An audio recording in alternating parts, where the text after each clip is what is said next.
शुभ संध्या, good evening all friend and love you all. Belated happy Deepawali to you and your family members. आप सबको मेरी तरफ से दीपावली की शुभकामनाएं और आपकी कीर्ति चहु दिशा में यानी जगमगाती रहे। डे बाय डे आप दिन दूनी रात चौगनी तरक्की करें। मैं ये माता रानी और लड्डू गोपाल जी से हमेशा प्रार्थना करती हूँ सबके लिए। और सबसे बड़ी बात यह है कि दोस्तों, आपके बीच में आपकी दोस्त अभिनेत्री Naina Jolly. Professionally I am actress and theatre director Bollywood industry. मैंने 14 साल समय बॉम्बे में गुजारा है और चैलेंज हमेशा लाइफ में एक्सेप्ट किया है। और मेरी एजुकेशन जो स्कूलिंग था, मेरा जो जन्म हुआ वो डिस्ट्रिक्ट बुलंदशहर में हुआ। और उसके बाद में मेरी स्कूलिंग के बाद में कुछ पढ़ाई राजस्थान, मेरी सिस्टर बड़ी वहीं पर रहती हैं। और मेरा एक भाई है, वो पायलट थे, जो बिफोर 4 ईयर वो एक्सपायर हो गए। तो फादर मेरे पहले ही एक्सपायर हो गए थे। एक रॉयल फैमिली से बिलोंग करती हूँ। और मेरी एजुकेशन के साथ साथ 98 बैच में असिस्टेंट कमांडेंट से पास आउट हूँ। और एक बार हमारी सीएम मायावती जब सीएम बनी थी, तो उस टाइम पे एसआई की भर्ती निकली थी जो निरस्त कर दी गई थी, उसमें भी पास आउट थी मैं। तो लक समझो या किस्मत, यही कह सकते हैं। क्योंकि एक हर चीज के लिए एक एजुकेशन पाना इतनी बड़ी बात नहीं होती है, उसके बाद जॉब या अपनी लाइफ को स्टेब्लिश करना वो बहुत अहम भूमिका होती है, उसकी वो मायने रखता है। लेकिन वो कहाँ तक आपका साथ देता है लक, वो देखने की बात होती है। लेकिन ये लाइन मेरी नहीं थी, मूवी लाइन। लेकिन एक बार एक आरसीएम कंपनी आई, तो उस टाइम पे मैंने उसमें मूवी बना बना था, तो उसमें मैंने वर्क किया था। और जब दोस्तों लाइफ में सबका नेचर होता है कि जब इंसान आगे बढ़ता है और किसी चीज़ में एंट्री कर जाता है, तो चैलेंज हमेशा एक्सेप्ट करना चाहिए लाइफ में। और बिना चैलेंज के और बिना जुनून के इंसान किसी भी क्षेत्र में, किसी भी प्रोफेशन में कामयाब नहीं हो सकता। तो मैंने भी इसी तरह से अपने को सामने से चैलेंज एक्सेप्ट किया और मैं day by day, step by step आगे बढ़ती चली गई। और ऐसा नहीं है मैं मेरठ की धरती पे जन्म नहीं लिया, लेकिन मेरठ के अंदर मेरा रेजिडेंस है और मैंने स्टार्टिंग से किया था। और आज एक मेरठ के लेवल पे सभी लोगों का प्यार, आशीर्वाद और साथ मुझे मिला, जो मैं बॉम्बे तक पहुंची और 14 साल वहां रही। मैंने मूवीज में काम किया, सीरियल्स में काम किया। अ, और उसके बाद एक छोटा सा एक प्रोडक्शन हाउस भी इधर खोला, क्योंकि जब मेरे भाई का डेथ हो गया तो 80 इयर्स ओल्ड मेरी मदर है, जिनका कोई केयर टेकर नहीं है। और फीलिंग्स भी अलग ही होती है कि देखो, एक माँ बाप के पास में 4-5 बच्चे होते हैं, लेकिन 4-5 का नेचर एक जैसा नहीं होता है। एक भावना, सेवा भाव जो होता है हर इंसान के अंदर नहीं होता। मैं ये नहीं कहूँगी, किसी के लिए भी चैलेंज नहीं कर रही हूँ इस चीज़ के लिए, लेकिन माँ बाप 10 बच्चे होंगे तो उनको पाल देंगे, लेकिन एक माँ बाप हर किसी को आज के उसमें भारी पड़ने लगते हैं। लेकिन दोस्तों, माँ बाप किसी भी तरह से अपने बच्चों को पाल के उनको कामयाब करते हैं और उस लेवल तक पहुंचाते हैं कि हमेशा उनकी दुआएं उनके लिए होती हैं, उनका आशीर्वाद हमेशा उनको ये चाहता है कि मेरे बच्चे चाहे किसी भी एज में है, किसी भी मुकाम पे है, लेकिन वो डे बाय डे वो तरक्की करते चले जाए। लेकिन उन्हीं माँ बाप के लिए हमारे अंदर जो फीलिंग्स होती है ना, वो जितना वो ऐसे स्टेप लेते हैं ना, और माँ बाप के प्रति जो सोच होती है बच्चों की, वो डे बाय डे ऐसे होती चली जाती है। वाई? क्यों यार? वो 10 बच्चों को अपने घर में पाल सकते हैं, और जिस माँ ने, जिस फादर ने आपको एक पहचान दी, 9 महीने माँ ने पेट में रख के एक बच्चे को पाला, उसकी परवरिश की, गीले में सोई, सूखे में उसको सुलाया, उसके 10 गुस्से को, 10 हरकतों को जो ना चाहते हुए भी, ना पसंद आते हुए भी माँ बाप बर्दाश्त करते हैं। और उसको फिर सामाजिक तौर पे भी कुछ गलतियां ऐसी होती हैं, उनको भी फिर वो फेस करते हैं। और फिर भी अपने बच्चे को यही चाहते हैं कि एक छत्र छाया, एक रक्षा कवच की तरह माँ बाप अपने बच्चे को आगे तक उसके लिए वो रहते हैं।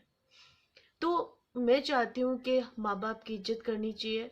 और ये नहीं कि देखो, मैं किसी के लिए प्रवचन वो सब चीज़ नहीं दे रही, मेरे अंदर बहुत ज़्यादा आस्था है, क्योंकि मैंने अपने फादर को अपनी गोदी में दम तोड़ते हुए देखा है। तो इसलिए मुझे ये सब चीज़ें लगती हैं। आप कुछ भी ना करें तो भगवान उस चीज़ के लिए आपको माफ़ कर देगा, आपके लिए एक रास्ता बंद होगा, दूसरा रास्ता खोल देगा। लेकिन आप कभी भी अपने माँ बाप को दुखी करेंगे या उनके लिए कभी भी हर्ट करेंगे, उनको अगर आपकी तरफ से जरा सी भी ठेस पहुंचेगी, तो भगवान शायद आपको माफ़ ना करे। और मेरी बातों को अदरवाइज मत लीजिएगा, क्योंकि एक माँ बाप निस्वार्थ अपने बच्चे के लिए हमेशा सोचते हैं, उसके तरक्की के लिए हमेशा बाधा नहीं, उसके लिए हमेशा मार्गदर्शक बनते हैं, उसका अच्छे बुरे के बारे में यानी उसको बताते हैं। तो इसलिए आप अपने माँ बाप के बारे में सोचिएगा, माँ बाप से प्यार करिएगा, उनका कहना मानिएगा, माँ बाप कभी गलत नहीं करते हैं। दोस्तों, अगर आपको मेरी बातें गलत लग रही हो तो मैं आपसे माफ़ी चाहती हूँ, बट मेरी श्रद्धा माँ बाप के लिए बहुत ज़्यादा है और माँ बाप की सेवा करनी चाहिए, क्योंकि मैंने अपने फादर को अपनी गोदी में दम तोड़ते हुए देखा है। मैंने उनकी एक बेटी की तरह सेवा की। तो मुझे हर किसी के माँ बाप में अपने माँ बाप नज़र आते हैं। और मेरा कहने का मतलब ये नहीं है कि भाई आप लोगों को ऑकवर्ड लगे या कुछ भी है, लेकिन एक पेरेंट्स जो होते हैं उनका अगर अपने बच्चा किसी भी क्षेत्र में, किसी भी दिशा में यानी कि वो आगे बढ़ता है ना, तो माँ बाप का साया बच्चे के साथ साथ रहता है और उसका आशीर्वाद भी उसके साथ रहता है। माँ बाप की शक्ति जो होती है ना, गॉड की शक्ति से कम नहीं होती। कामयाबी में आज हम लोग जिस भी लेवल पे हैं, जहां भी ऊंचाइयां छू रहे हैं, उसमें माँ बाप की मेन अहम भूमिका होती है। गॉड साक्षात नहीं होते, लेकिन माँ बाप के रूप में गॉड हमेशा उनके अंदर निहित होकर हमारी रक्षा करते हैं, हमको एक रास्ता दिखाते हैं कि हम सही रास्ते पे चलें, क्या गलत है क्या सही है, ये सब चीजें। मेरा कहने का वो नहीं है, नेक्स्ट टाइम कभी बात होगी इस टॉपिक पे भी। बस मैं इतना कहना चाहूंगी कि दोस्तों, मैंने अभी एक यूट्यूब चैनल बनाया, काफ़ी दिन से बना हुआ है लेकिन मैंने कभी वर्क नहीं किया उसके ऊपर इतना। लेकिन अभी थोड़ा सा 1 मंथ से मैं सीरियस हूँ, तो मैं उसमें अच्छे से अच्छे यानी कि आपको स्टोरी थीम वगैरह लाती रहूँगी। और आप ज़रूर देखिएगा मेरे चैनल को, मयूर पंखी क्रिएशन के नाम से यूट्यूब चैनल है। और उस पे आपको देखने के लिए वीडियोस वगैरह मिलेंगी, शिक्षाप्रद होंगी। और आपको जो चीज़ अच्छी लगे, बीच बीच में मैं वैसी भी वीडियोस डालती रहती हूँ कि जो दैनिक दिनचर्या की जो होती हैं, अगर आपको पसंद आती हैं तो आप ज़रूर कमेंट्स बॉक्स में बताइएगा। और आपके दिमाग में कोई थीम भी हो तो मैं उसको भी स्टोरी में अपने शब्दों में स्क्रीन प्ले डायलॉग और स्टोरीज को अपने हिसाब से सजा के और उसको मैं एक तरह से ऐड यानी कि शूट करके उसको मैं पोस्ट डालूंगी यूट्यूब पे। आपको जरूर पसंद आएगी। ऐसा नहीं है कि मैं अपनी ही थीम आपके बीच में, क्योंकि सामाजिक तौर पे बहुत नेगेटिविटी, पॉजिटिविटी, हर तरह की यानी कि घटनाएं सामने को देखने को मिलती हैं, जो हमारे रोज दिनचर्या में घटनाएं घटती हैं।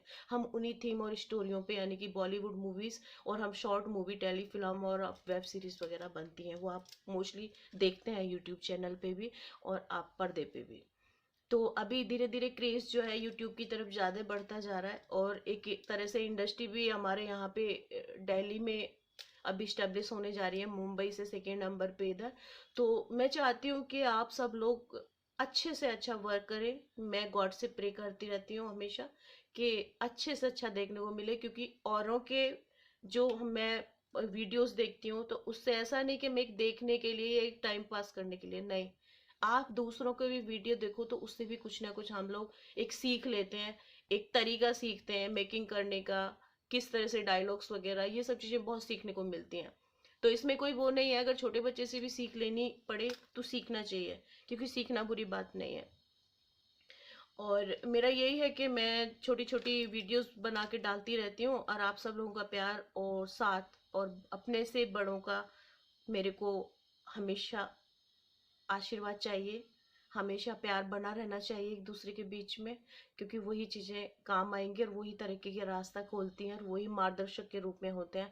तो मेरी अगर वीडियोस आपको पसंद नहीं आती हैं या कोई त्रुटि उसके अंदर होती है तो आप कमेंट्स बॉक्स में जाके मुझे उस त्रुटि को बता सकते हैं, मैं उस पर अमल करूँगी और नेक्स्ट उसमें सुधार करके कोशिश करूंगी कि आगे वो कमी ना देखने को मिले। तो इन्हीं शब्दों के साथ में मैं आप लोगों से